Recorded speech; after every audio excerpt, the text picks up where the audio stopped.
तो दोस्तों आइए बात करेंगे इस वीडियो के अंदर हम लोग कि एमआईएम के वो हिंदू उम्मीदवार जिनको एमआईएम ने अपना उम्मीदवार बनाया था लोकसभा चुनाव के लिए। 5 ऐसे हिंदू उम्मीदवार जिन्होंने अच्छे खासे वोट लेकर आए हैं, बल्कि यहाँ तक कहा जा सकता है कि एमआईएम ने जो मुस्लिम उम्मीदवार को टिकट दिया था उनसे ज़्यादा वोट लेकर आए और अच्छा खासा प्रभावित भी किया। कितने कितने वोट लेकर आए और एमआईएम के बाकी उम्मीदवारों ने कितना वोट लेकर आया, कहाँ कहाँ पर जीत हुई, कहाँ कहाँ पर हार हुआ, आइए एक एक करके हम लोग देखने वाले हैं। तो चलिए शुरू करते हैं दोस्तों, और शुरू करते हैं बिहार से। बिहार के अंदर एमआईएम ने किशनगंज से एक उम्मीदवार उतारा था, सुलेमान साहब।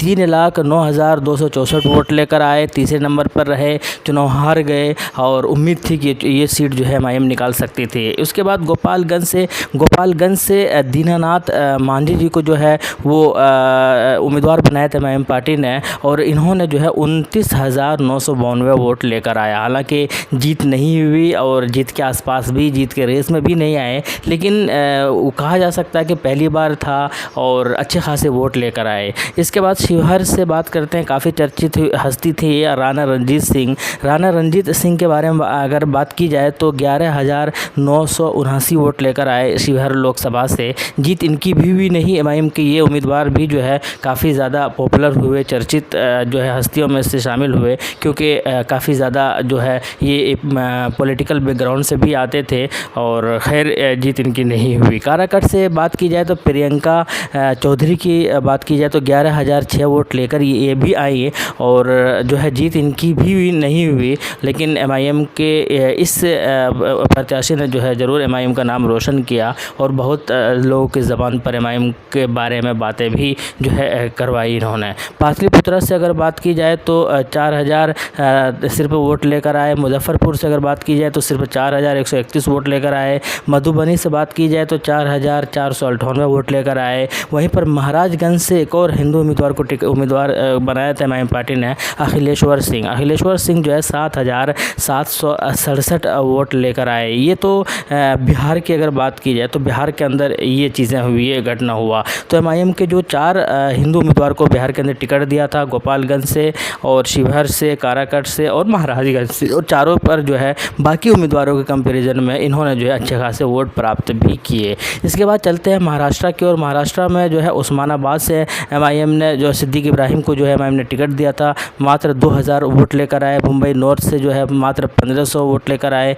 पुणे से सबसे कम 860 वोट लेकर आए, और औरंगाबाद से इम्तियाज़ जलील साहब 3,41,480 वोट लेकर आए। भिवंडी से जो है 1,741 वोट लेकर आए। और राजमहल झारखंड की अगर बात की जाए तो एक और जो है एसटी उम्मीदवार को जो है टिकट दिया था एमआईएम पार्टी ने, पाल सोरेन, और इन्होंने राजमहल से जो है 7,902 वोट लेकर जो आए हैं इस बार लोकसभा की अगर बात की जाए तो। और वहीं पर हैदराबाद की अगर बात की जाए तो 6.5 लाख से ज़्यादा वोट लेकर आए, 3 लाख से ज़्यादा वोटों से इन्होंने पराजित किया। तो ये जो एमआईएम के एक उम्मीदवार है, इनके बारे में जो है यही एक हल्का सा ओवरव्यू था कि किसने कितना वोट लेकर आए। हालांकि बाकी सारे जगहों पर तो खैर फीका ही रह गया, लेकिन एमआईएम के 3 उम्मीदवार जिनके बारे में बातें हो रही थी जीत सकते थे, वो फ़िलहाल जो है उनमें से सिर्फ एक ही जीत हुई, वो है बैरिस्टर सुजन ओवैसी की। लेकिन इसके अलावा उम्मीदवारों की अगर बात की जाए तो 26 उम्मीदवार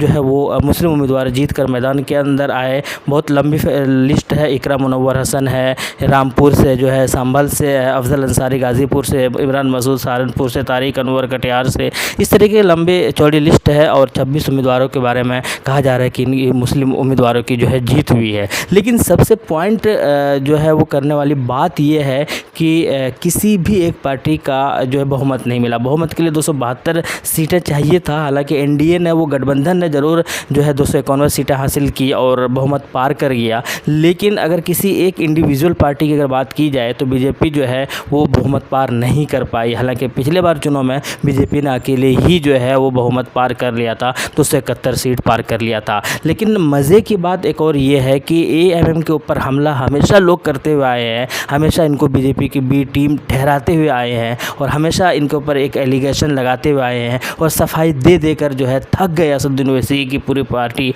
और बाकी सारे कार्यकर्ता भी कि भाई ये बीजेपी की बी टीम नहीं है। लेकिन फिर भी जो है बहुत सारे लोगों ने माना नहीं। एक बार फिर से साबित हो गया कि बीजेपी की बी टीम है कौन। अगर आज इंडिया गठबंधन को जो, या यूँ कह सकते हैं कि एनडीए को जो बहुमत प्राप्त प्राप्त हुआ, उसके पीछे का रीज़न सिर्फ एक ही है, वो मायावती की पार्टी है। अब 16 से 21 सीट ऐसे हैं, आप इस चीज़ को ध्यान से देखिएगा कि 16 से 21 सीट, यानी कहा जा सकता है कि 21 सीट ऐसे हैं जहां पर मायावती की वजह से एनडीए को वो जीत मिला है और एनडीए गठबंधन जो है बहुमत पार कर पाई है।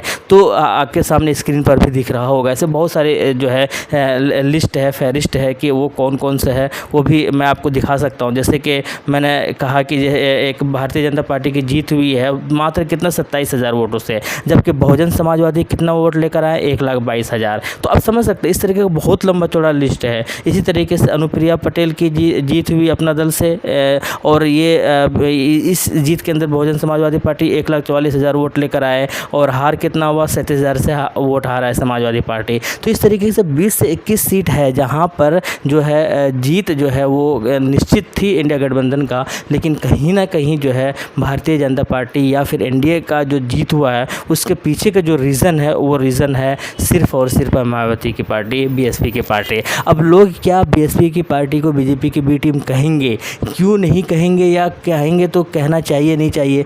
तो ये चीज़ें हैं, ये लोग बाकी लोगों के ऊपर उंगलियां नहीं उठाते हैं, सिर्फ इनको एएमएम पार्टी ही दिखती है, नज़र आती है, उन्हीं के ऊपर ये लगातार एलिगेशन लगाते हैं, उन्हीं के ऊपर ये इल्ज़ाम लगाते हैं। जबकि एएमएम पार्टी कितनी सीटों पर चुनाव लड़ती है, पिछले लोकसभा में सिर्फ 3 सीट पर चुनाव लड़ी थी, इस बार कितना 12 से 15 सीट पर चुनाव लड़ी थी। दोस्त 543 लोकसभा सीट है, इतने सारे सीटों में से एमआईएम 4, 5, 10 सीट पर चुनाव लड़ती है, तो ये बीजेपी की बी टीम कहलाती है। और बाकी जो लोग हैं बाकी सारे सीटों पर चुनाव लड़ते हैं और बाकी रिज़ल्ट भी उनकी वजह से जो है एनडीए को फ़ायदा होता है, लेकिन फिर भी वो बीजेपी की बी टीम नहीं होते हैं। तो ये कहाँ का इंसाफ है? खैर, अगर हालांकि कहने वाले ये भी कहेंगे कि बीएसपी ने क्या ठेका लेकर रखा है कि हम वो भी तो अपना चुनाव लड़ना चाहते हैं, जीतना चाहते हैं, तो बिल्कुल लड़े। तो फिर ये एलिगेशन लगाने का जो है वो किसने उसको हक दिया है, किस इस तरीके से एलिगेशन लगाते हैं? खैर, कुल मिलाकर ये एक चीज़ें हैं, ये एक नोटिस करने वाली चीज़ें हैं। दूसरी जो नोटिस करने वाली चीज़ है वो है